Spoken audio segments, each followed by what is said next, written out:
spend a little bit of time on the Pleuravac. It's not particularly complicated. It's just not always obvious and can be a little intimidating. And of course, the patients we need them for are, again, very sick, and it's pretty urgent that we get them on a Pleuravac. There's really no alternative for them. So what this unit does, it's a type of continuous chest drainage system, which essentially hooks up to a chest tube and continuously applies suction to that chest tube.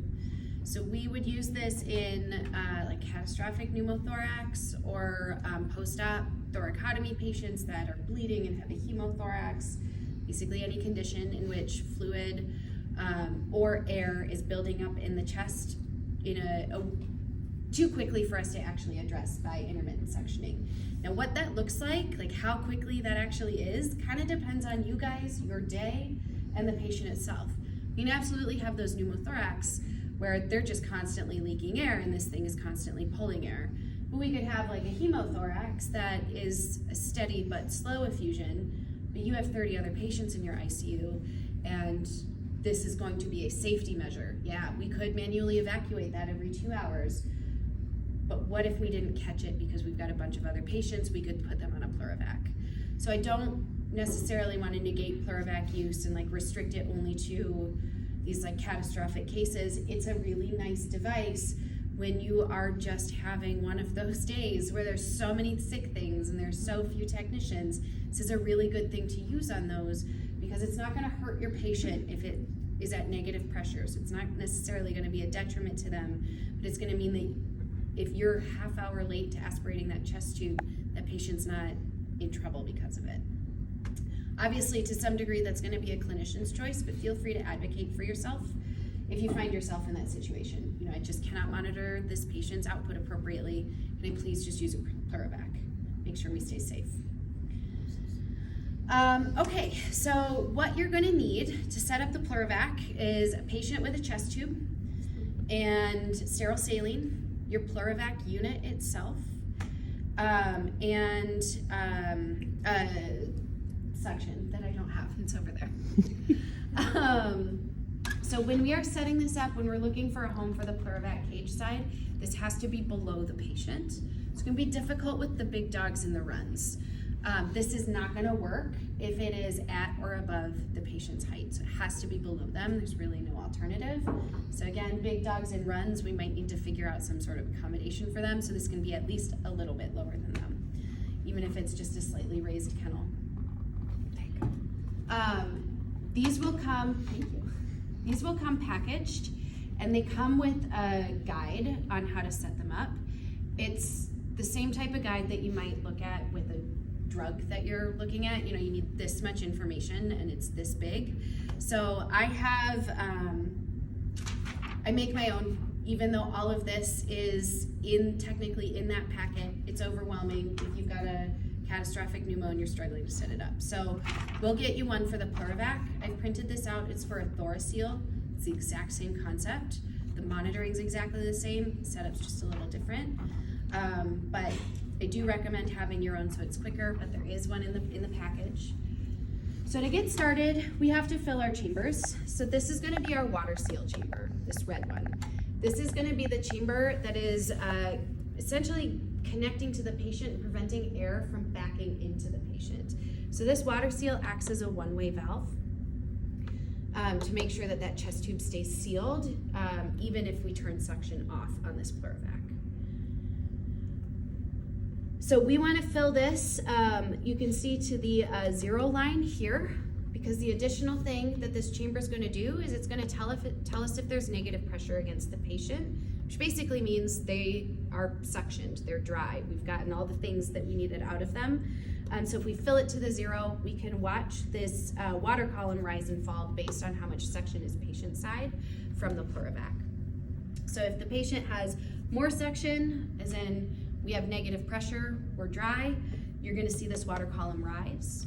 And as this is active, you're going to see bubbling in the case of a pneumothorax, or you're going to see fluid coming in through this chamber in the case of a hemothorax. Okay, so the next chamber that we have to worry about is going to be our suction control. Most of the time, we are setting this at 20 centimeters of water, so you can see that that is marked off right here.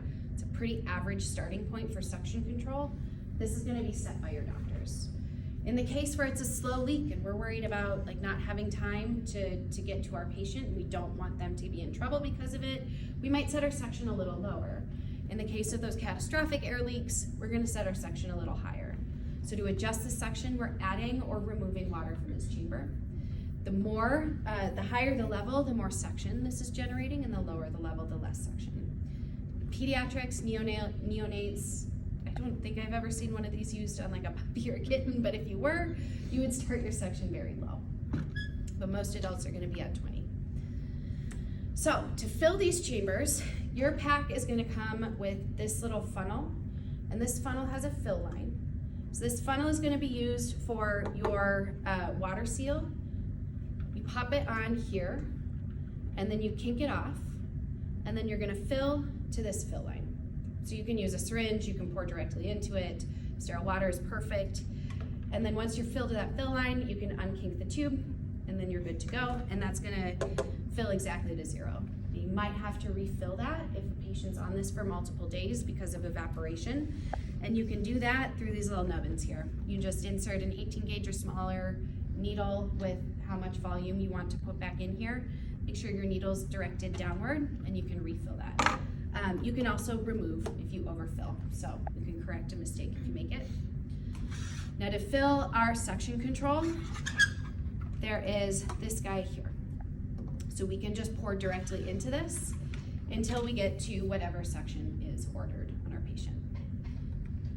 Again, we can remove from this port here if we need to, 18 gauge or smaller. And that is really all there is to it. From there, we're ready to connect to a patient and connect to suction. Sterile water as well? Yes. Just quick, what is there like a dye in there that makes it blue on that side? It just, Yes. okay. Yeah. Good question. What is it? I did not plan that. There is, on these Pleuravac units, some other units don't have it. Don't be alarmed if you see it. None of this gets back to the patient. There are overflow valves to prevent that. So we use sterile water because best practice, clean as everything, but it's not getting back to the patient. Okay, so the patient side is going to be this side. And you're gonna note it because it's got this anti-kink tubing. Obviously, we do not want this, this tubing to kink because then this is gonna be totally ineffective. And then we have our suction side, which is gonna connect to a normal suction hose, just like this. And then this would go to our suction. This side is gonna go to the patient. So when you open this, this is gonna be sterile, and this is gonna have a blue cap covering it. You leave that blue cap on because we do want the connection with the chest tube to be a sterile one. You don't have to wear sterile gloves, but you should not be touching either of these ends. This is meant for like big honking human chest tubes that have like these massive female connectors. They do still work with our typically used Mila catheters with this little lure locking thing. This just twists right in. You want to make sure that this is nice and solid because if this pops off, then we've got a direct line of air to our patient, and that is bad news. So what I usually do is if I can easily slide this out, I'm gonna secure it in either with tape or suture depending on the type of connection, but you guys have a really tight seal here. Like I can't easily pull this apart. I wouldn't worry too much about it. I do put stockinette vests on my patients though and tuck this line into it. So if there's any tension, it's not coming from this connection point, it's coming from this connection point. And that is really it. And once we turn suction on and connect it to our patient, and keep this below our patient level, it should start working. So there are a couple things of note. If you're dealing with the pneumothorax, as I mentioned, you're gonna see bubbles in this chamber here. The rate at which that bubbles is the rate at which your patient is leaking air. So it's the rate at which it's suctioning. You're gonna see a lot of bubbling at first because it's initiating the suction. As you get into the more monitoring phase, you're gonna be watching how many bubbles are appearing in that chamber. It can be subjective, like, oh my gosh, that was a lot. Yeah, I'm not really seeing that much. Or you can count it. Really depends on how intense you wanna be or how intense your criticalists or your doctors are, or what their preferences are. But what we're looking for is significant changes in either an increase of bubbling or a decrease of bubbling. So those significant changes might cause us to adjust our suction. Like if suddenly we get a bunch of bubbling, maybe we need more suction because that air leak changed for some reason. Maybe our patient moved and it's a little bit more exposed or whatever it is. Could also be that there was a disconnection and now you're just suctioning room air. So we want to watch out for that too. And if there's a sudden decrease in bubbling, we could have a kink in our system. So we'd want to look out for that and look at our system. Or it could be that our patient is now dry and we can reduce our suctioning. Same goes with fluid collection. We're going to be monitoring the total volume. Some of these we can sample from, yes. If you needed a sample of it, you can sample it here. This will be sterile if it's directly out of packaging. So you can sample that way as well. But we're monitoring how rapidly fluid is accumulating, usually every 2 hours. And then recording that and of course letting our doctors know of any significant differences from the last recording. And that is it. That's all there is to a Pleuravac.